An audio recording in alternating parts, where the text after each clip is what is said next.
PlayStation All-Stars Battle Royale. Originally called Title Fight, this blatant Smash Bros. Ripoff. Blatant Smash Bros. Ripoff? Who's been tampering with my script?!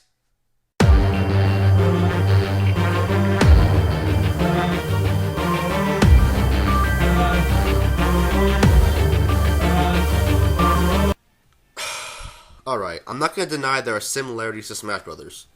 But this was hardly the first game to be considered a Smash clone, despite what people might say. Undeniably, there will be comparisons to Smash Bros. In this review, but I will also address what made this game its own thing. Let's just say this game had potential. Now, not many fighting games have story modes, and those that do either suck, are surprisingly good, or really long. So I'm not going to judge how the single-player story is presented. Each character has a little monologue at the beginning, accompanied with stills, fight through a normal gauntlet, have a little something interesting that I'll go to in a second, have a final boss fight that I also need to talk about, and the final stills with the monologue, and yeah, that's that. What I do like about the single-player story is the rival cutscenes / fights. Each character has a little cutscene against another character, and a cool one-on-one fight, which I love. It makes an interesting dynamic, and the cutscene is different for the same fighters, so it's not the same cutscene twice. There are cool matchups like Jak and Daxter versus Ratchet and Clank, Kratos versus Sweet Tooth, and then there are weird ones like Evil Cole versus Fat Princess and Radek versus Sir Daniel. What I don't like about the story is the god-awful final boss, Polygon Man. I'll be honest, I had and still have no idea who he is. But either way, he is one of the worst final bosses I've ever faced. Why is he so bad? Another!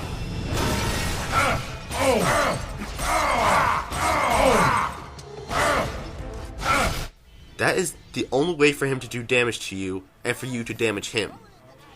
Nintendo managed to make a glove a threatening boss fight, and Superbot Entertainment can't even manage to make a floating disembodied head scary. All the fight consists of is him summoning crystallized versions of other fighters 3 times, and you defeat them. That's it. Why didn't they come up with some other attacks along with the head slam? Eye lasers, a rolling attack, a screaming attack, something more than just that! He doesn't even die in a satisfactory way. Bosses in Smash Bros. Die screaming and exploding. What does Spiky Purple Man do? He calmly says, How could this happen? None have beaten me until now. And then fades away. Talk about an unsatisfying win. You don't feel accomplished, you feel like you just completed a chore. The single-player story is not really well done, with the exception of the rivals. There is a challenge mode. It's exactly as it sounds. You complete character-specific challenges. Not really much else to be said about it. It's there. It exists. The graphics are okay. Each character is designed to look as if they were ripped from their respective games, as opposed to Smash, which have graphics that are relatively the same for everyone. It is interesting, but then some characters don't mix well because of it. Take the incredibly detailed Raiden, to the cartoonish Fat Princess, to the flat 2D-ish Parappa the Rappa. It doesn't really go together. The stages, on the other hand, are really cool. It starts off with a theme from a single game, for example, Loco Roco. Then halfway through, another game world, for example, Metal Gear, invades the world. So now the stage has Loco Roco balls and a Metal Gear Ray fighting. It's really neat, and I would like to see more of that in other crossover games. One thing I like about this game is the customization. Whenever you complete a match, your character levels up. It does absolutely nothing, except unlock customization options. Great use of a level up feature, Superbot. Really make me more bored than excited to unlock extra content. The more you level up, per character, by the way, the more you can unlock for said character. You can view the character's alternate costume, change their taunt, and even change their intro and outro animation. It's a nice little touch that I kind of like. What do you know? A positive thing about this game. That hardly seems possible! The character roster. One of the problems with this game, and you'll see why. I'm going to keep DLC characters out. Because I can. Let's take this in order. Kratos? Makes perfect sense. Parappa the Rappa?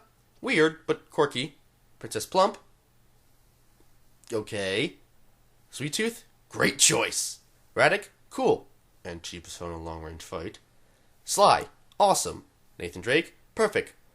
Good Cole and evil Cole. Having Cole in the game is understandable, but splitting him up? At first you'd be skeptical, but as you think about it, it makes sense to split them up.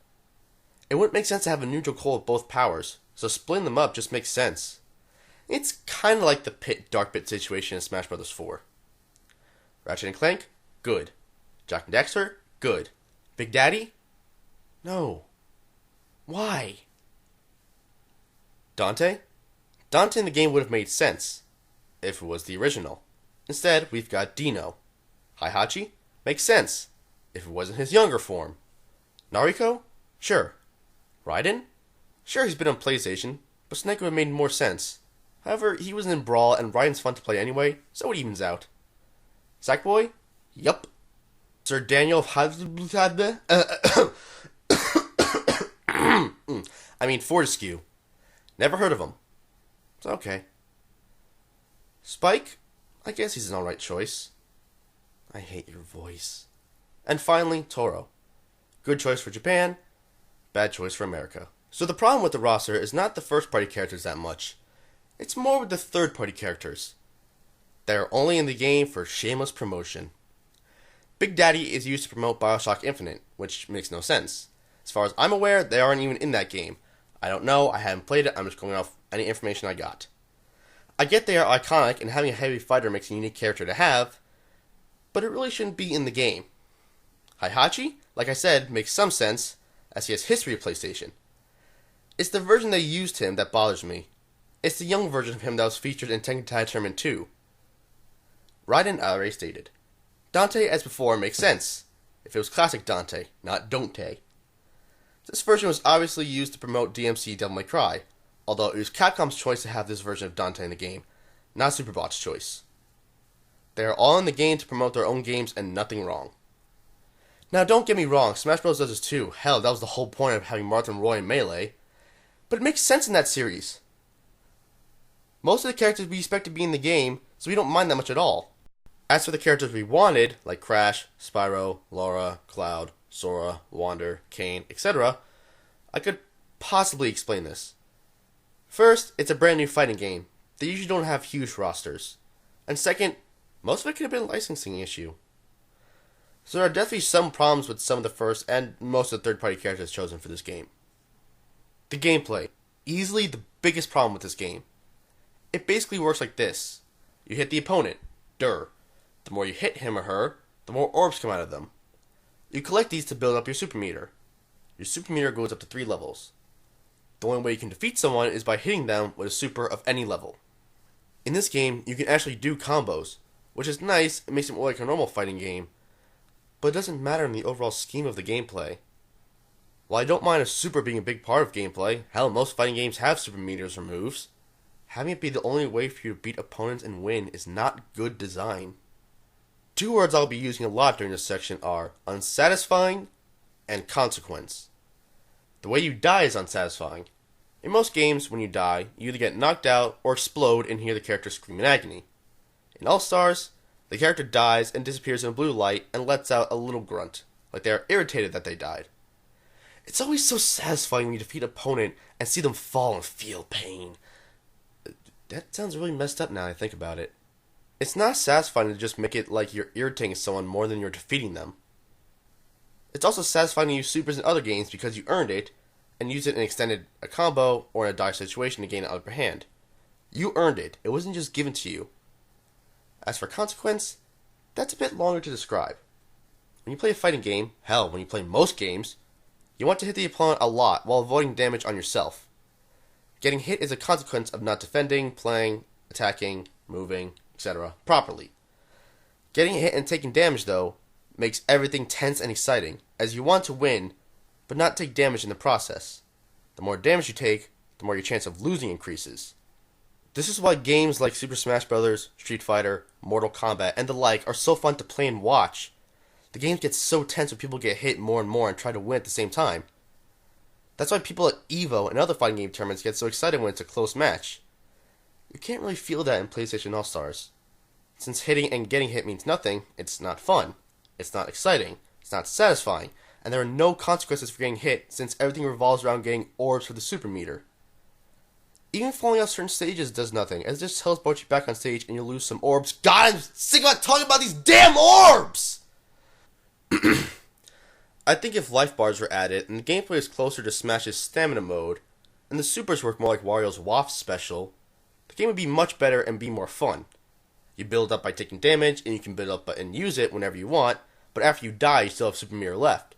This way, you can still have supers that can turn the tide of battle, and have reasons and consequences to getting hit. You lose a stock in stock mode or point in time mode, if you die or fall off a ledge, but that just gives you more incentive to not die again and kick everyone else's asses. I'm not sure if this is actually a better design choice, but the original was not the best to begin with, so almost anything else is better at this point. I really want to like this game, I really did, but there are too many problems and the end result was kind of boring. There's no point in fighting when hitting someone doesn't mean anything. So I give this game a 5 out of 10. The ultimate matchups. Brace yourself.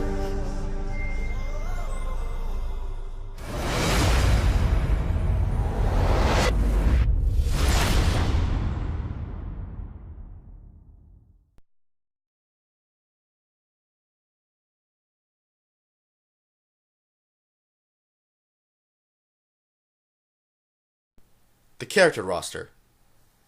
One of the problems with this game, and you'll see why. I'm gonna keep DLC characters out. Because I can. Let's take these... Great start. Perfect, 10 out of 10. 10 out of 10. This is why games like Super Smash Bros., Street Fighter, Mortal Wombat. I think if life bars were added, and the gameplay was closer to Smash's stamina mode, and the supers worked more like Wario's Waft special, the game would...